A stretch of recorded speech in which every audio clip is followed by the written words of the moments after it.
Assalamualaikum warahmatullahi wabarakatuh. Perkenalkan, nama saya Robi Anda Hawi dari Universitas Muhammadiyah Mataram, Fakultas Teknik, Prodi Teknik Sipil. Di sini saya sudah berada di depan ruang usaha yang bergerak di bidang kuliner, yaitu usaha cireng dan nasi kebuli. Dan di sini saya akan melakukan wawancara pada owner atau pemilik dari usaha cireng dan nasi kebuli. Baik, di sini saya akan melakukan wawancara terhadap pelaku wirausaha yang bergelut di bidang kuliner, lebih tepatnya usaha cireng dan nasi kebuli. Dan di sini saya sudah bersama langsung dengan owner atau pemiliknya. Atas nama siapa, Mas? Nama saya Muhammad Fikri, bisa dipanggil Fikri. Izin, Mas. Bisakah diceritakan bagaimana awal mulai usaha cireng dan nasi kebuli ini? Baik, saya teman cerita sedikit. Pertama, sekilas di Mataram ini belum saya lihat antara orang yang mengusahakan cireng atau nasi kebuli itu berdasarkan sangat minim, masih kurang. Sehingga saya berinisiatif, kenapa tidak kita akan mencoba, sedangkan dari Mataram ini sangat luas, walaupun ada orang yang usaha cireng atau nasi kebuli, tapi antara jarak jauhnya itu jauh gitu. Nah, sehingga di antara jarak dekat ini kita akan mencoba untuk usaha antara cireng dan nasi kebuli. Nah, yang pertama yang perlu kita siapkan dari awal itu lokasi. Lokasinya itu antara strategis atau tidak, antara ramai atau tidak, gitu kan. Terus kedua, setelah difikskan antara lokasi, terus langkah kedua itu harus kita mempersiapkan bahan dan alat. Itu semuanya kan, semua kita harus persiapkan. Terus yang ketiga, setelah fix itu, selanjutnya harus kita mencari karyawan atau membantu kita yang bikin antara cireng dan nasi kebuli itu. Nah, mungkin itu sih yang kami lakukan. Tadi terkait dengan alat dan bahan, apa aja alat dan bahan yang dibutuhkan untuk melakukan usaha cireng dan nasi kebuli? Nah, yang pertama itu seperti warung di pinggir jalan yang tempat strategis lah, yang ramai segala macam. Nah, setelah real atau setelah fix itu harus kita mempersiapkan kursi, meja, terus kamar mandi, berdasarkan kamar mandi dalam lah gitu kan. Demi kenyamanan. Ya, demi kenyamanan pelanggan. Siapa tahu ada pelanggan yang menumpang buang air kecil dan sebagainya. Terus kompor, wajan, sendok, garpu, gerobak, mika, pokoknya banyak kan yang kita perlu persiapkan, kursi, meja, dan lain-lain lah. Kalau misalkan saya sebut satu persatu, mungkin ya terlalu banyak gitu, ya lumayan ribet lah. Jadi salah satunya itulah saya sebutkan. Dan apa alasan memiliki dua produk ini dan produk yang berbeda antara cireng dan kebuli ini? Karena antara cireng dan kebuli ini masih yang saya lihat antara masyarakat maupun teman-teman ini masih banyak yang penasaran antara yang dua ini. Nah, sedangkan produk-produk yang lain segala macam sudah terlalu banyak lah, sudah terlalu sering dirasakan segala macam. Sedangkan antara nasi kebuli atau cireng ini untuk mendaya tarik masyarakat penasarannya itu, sehingga berlomba-lomba masyarakat akan untuk mencoba membeli gitu antara cireng dan nasi kebuli. Nah, itulah kita akan mencoba buka awal.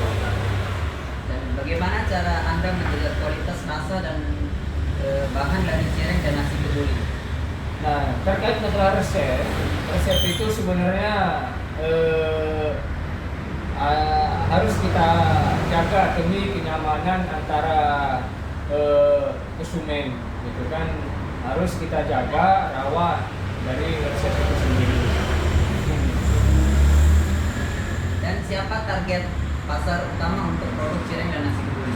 Nah, terkait masalah pasar utama itu, kami tidak terlalu spesifik atau tidak terlalu jadi fokus ke satu orang. Tidak terbatas. Ya tidak terbatas. Lebih-lebih kita umum lah, globalisasi gitu kan. Siapa?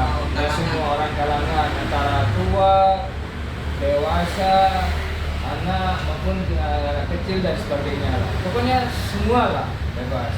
Nah sehingga di antara misalkan antara anak itu bisa kita kasih original, ada pilihan original.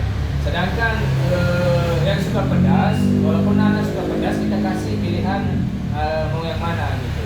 Itu juga dengan yang lain. Apakah ada variasi rasa untuk cireng atau pilihan menu tambahan untuk nasi goreng? Nah, terkait masalah pilihan menu segala macam, udah saya jelaskan barusan sedikit. Jadi di antara nasi kebuli atau cireng ini, pertama nasi kebuli ini ada 3 jenis.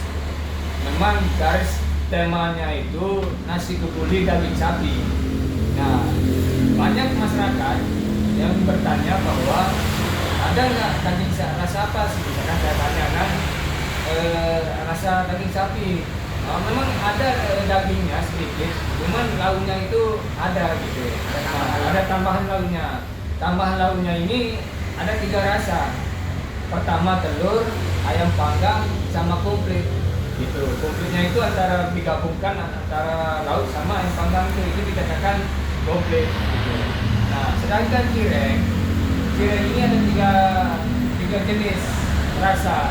Yang pertama pedas, ayam suwir pedas, ayam suwir original, sama sosis sapi pedas. Gitu. Nah, ketika orang mau beli segala macam, kita kasih pilihan mau yang mana gitu. Bisa di mix juga, bisa gitu. Dan berapa maunya gitu, kita kasih yang pilihan. Tadi kan ada banyak variasi menu ya. Dan dari salah satu menu itu mana menu yang paling sering dibeli atau dibeli oleh pelanggan? Setahu saya penghemat saya saat ini kan, semua dibutuhkan. Soalnya ini lagi setelahnya viral lah gitu kan, saking booming. Semua sedang mencoba semua rasa gitu. Kalau seandainya saya lebih spesifik atau mengklaim bahwa ini yang lain segala macam, sedangkan dari sisi yang lain juga lain gitu, sehingga saya nggak bisa untuk mengklaim antara si A sampai si C yang laris gitu. Sama. Ya sama. Dan bagaimana cara Mas memasarkan produk cireng dan nasi kebuli ini? Apakah menggunakan media sosial atau platform konten? Ya, terkait masalah itu kita ini kotak ke cireng dan nasi kebuli daging sapi panas. Di sini saya tertera Shopee Food atau GoFood atau GrabFood. Itu kita sudah masuk di salah satu aplikasi. Itu sih. Apakah dalam per hari itu Masnya bisa menghasilkan omset berapa ya? Kalau misalkan terkait penghasilan per hari itu paling sepi lah, paling sepi itu 600 lebih lah. Nah lebihnya itu kadang-kadang 650, kadang-kadang 615, kadang-kadang seterusnya lah.